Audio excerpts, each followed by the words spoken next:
विद्यार्थी मित्रांनो, सह्याद्री ट्युटोरियल्समध्ये तुमचं स्वागत आहे. या टॉपिकचे आय-एम-पी क्वेश्चन देणार आहे. टोटली नवीन मेथड आहे, नवीन कन्सेप्ट आहे. सगळे प्रश्न आपण द्यायचे फळ्यावर आय-एम-पी क्वेश्चन कुठला सोडतच नाहीये मी तसा विचार केला तर. धड्यातले सगळे प्रश्न मी तुम्हाला देतोय आणि नंतर क्वेश्चन पेपर डिस्कस करतोय मी. 5 क्वेश्चन पेपर आहेत माझ्याकडे बोर्डचे. कोणते प्रश्न त्यातले आले होते हे जर तुम्ही आता बघितलं ना शॉकच बसणार आहे. धक्का बसणार आहे तुम्हाला लक्षात घ्या. पण आपण पण हुशारी थोडी दाखवायची आहे लक्षात घ्या. करायचंय काय ते बघा. नीट समजून घ्या. हा जो टॉपिक आहे ना तो 6 मार्काला आहे. ओके. एव्हरेजली 3-4 प्रश्न असतात. मग एक एम-सी-क्यू आली, एक व्ही-एस-सी आले, 2 प्रश्न झाले की नाही. सेक्शन बी मध्ये, सेक्शन सी मध्ये सुद्धा प्रश्न आहेत त्याच्यावरती. मग 5 पेपरमध्ये 15 प्रश्न पाहिजेत. 15 ते 16 म्हणूया आपण. ओके. मग धड्यातले सगळेच प्रश्न तुमच्या समोर लिहून ठेवलेत मी. मग तुम्ही ऑब्झर्व्ह केलं का? डीके लॉ या कन्सेप्ट वरती decay radioactive decay law किंवा हाफ लाईफ, एव्हरेज लाईफ त्याचं न्यूमेरिकल 4 वेळा याच कन्सेप्ट वरती प्रश्न आहेत. पण एकच नाही डिफाईन किंवा स्टेट डीके लॉ हा नाही आला. न्यूमेरिकल सुद्धा आले. आलंय ते पुस्तकातलंच आलंय हे लक्षात घ्या. पुस्तकातलंच आलंय. बऱ्यापैकी सॉल्व्ड प्रॉब्लेम विचारतायत. क्वचित एक्सरसाइज मधलं पण येऊ शकतो व्हॅल्यू बदलून. बरं त्याच्यानंतर इकडं बघा. बोरचे पोस्टुलेट. फर्स्ट पोस्टुलेट तुम्हाला माहिती आहे. सेकंड पोस्टुलेट, थर्ड पोस्टुलेट 4 वेळा प्रश्न आलेत. अरे इथंच 8 झाले. आणि रेडबर्ग्स फॉर्म्युला नाही का? 1/लॅम्बडा equals to R. Rydberg's constant आहे.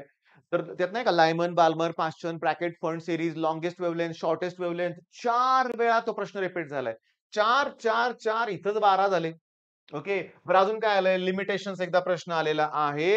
हा प्रश्न 2 वेळा आलाय. Radius proportional to r square वरती न्यूमेरिकल एम-सी-क्यू आलेले आहे. एनर्जी वरती पण आलेला आहे. प्रश्न झाले की 3 इथंच. मग या धड्यातलं बाकीचं काय कधी विचारलंच गेलेलं नाहीये. मग इथं थोडीशी हुशारी दाखवायची. हे सगळे प्रश्न करायचे.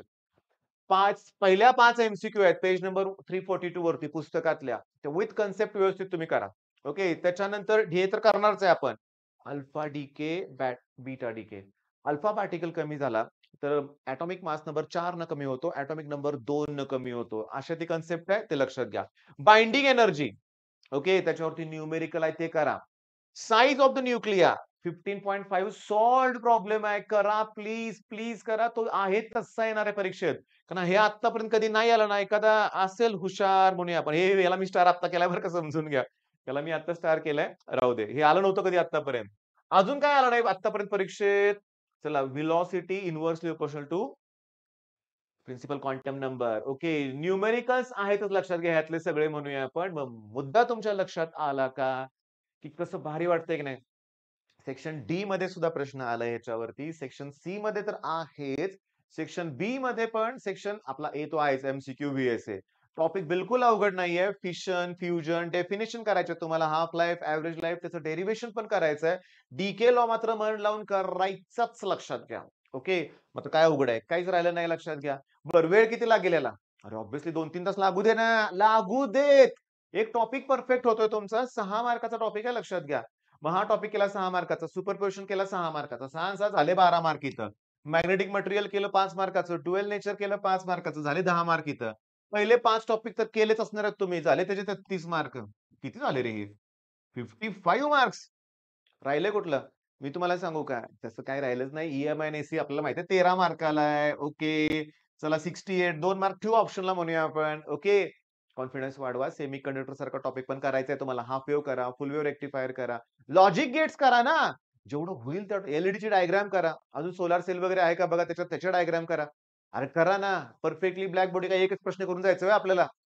नाही आलं तर रडत बसायचं. तसं नाहीये. आपल्याला भरपूर क्वेशन्स करायचे आहेत. मग आता मी तुम्हाला सांगतो. ॲक्चुअली मी इथं तुम्हाला शिकवत नाहीये या स्टेजला कारण मला असं वाटतंय, की तुम्ही स्वतःहून आता अभ्यास करायची वेळ आलेली आहे. डेरिव्हेशन जमत नाहीत का? मग तुम्ही करणार काय? ह्यातल्या ह्या डेफिनिशन्स वगैरे करा. हे तर मात्र करायचंय. लॉ आपण सोडणार नाही हां.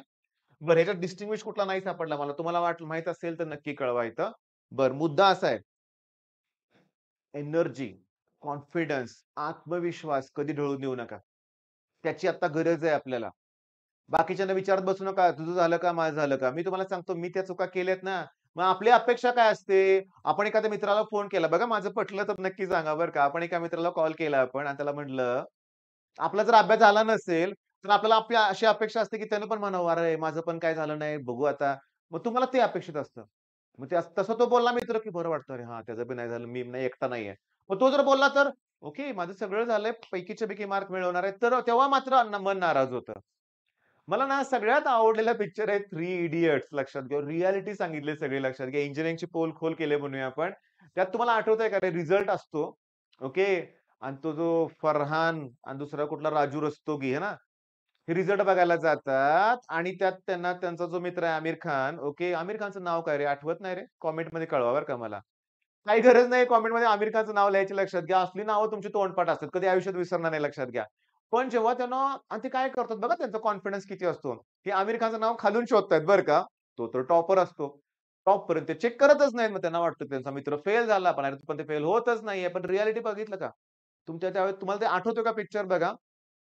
तो पास झालाय, ठीक आहे. तो टॉपर आहे. तर त्यांना काही आनंद होत नाही. असंच असतं लक्षात घ्या. त्यामुळे कुणाला फोन करून विचारू नका. तुझा किती, माझा किती अभ्यास झाला सांगत बसू नका.